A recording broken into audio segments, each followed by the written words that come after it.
Presiden Jokowi temui Vladimir Putin, pasukan militer Rusia ditarik mundur di Pulau Ular.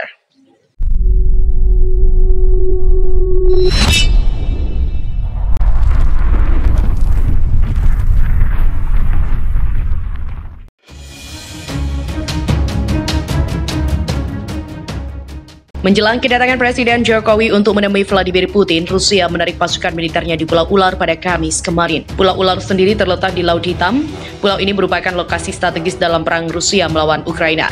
Penarikan pasukan itu terjadi menjelang pertemuan Presiden Jokowi dengan Presiden Vladimir Putin di Moskow hari sore ini waktu setempat. Pakar militer Ukraina mengatakan Pulau Ular merupakan senjata terkuat Rusia untuk mengendalikan Ukraina dari jarak jauh, karena pulau itu merupakan lintasan pengiriman produk ekspor Ukraina ke negara lain.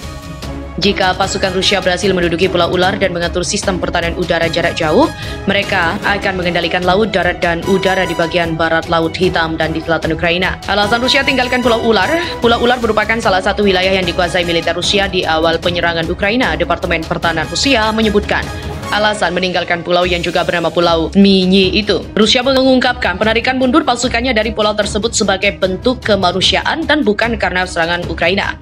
Sebagai isyarat niat baik, pasukan Rusia telah menyelesaikan tugas di Pulau Ular dan menarik garnisun yang ditempatkan di sana. Kementerian itu juga mengatakan bahwa mundurnya tentara Rusia menunjukkan kepada komunitas global bahwa Rusia tak menghalangi usaha PBB untuk mengorganisir koridor kemanusiaan untuk mengirimkan produk-produk pertanian keluar dari Ukraina.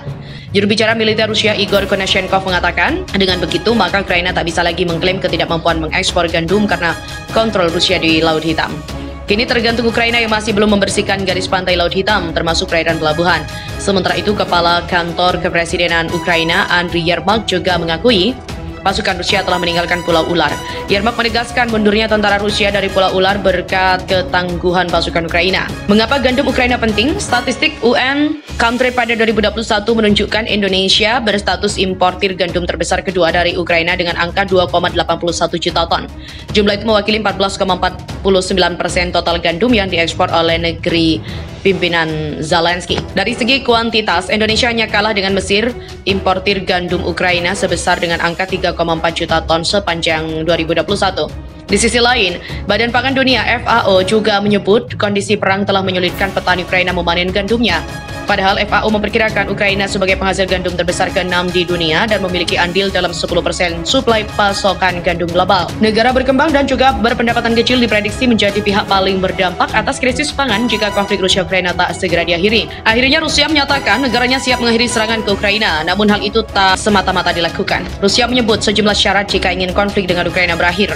Dikutip dari Kompas.com, Kremlin menyatakan akan menghentikan serangan setelah Ukraina menyerah. Kremlin mendesak Kiev untuk memerintahkan pasukannya meletakkan senjata mereka. Juru bicara Kremlin, Dmitry Peskov, mengatakan konflik ini dapat berakhir saat Presiden Ukraina Volodymyr Zelensky memerintahkan para pejuang menyerah. Pihak Ukraina dapat menghentikan semuanya sebelum akhir hari ini. Kami membutuhkan perintah kepada unit nasionalis untuk meletakkan senjata mereka, perintah kepada militer Ukraina untuk meletakkan senjata mereka. Sementara petinggi Rusia menyatakan tidak pernah ada tenggat waktu terkait invasi Rusia ke Ukraina.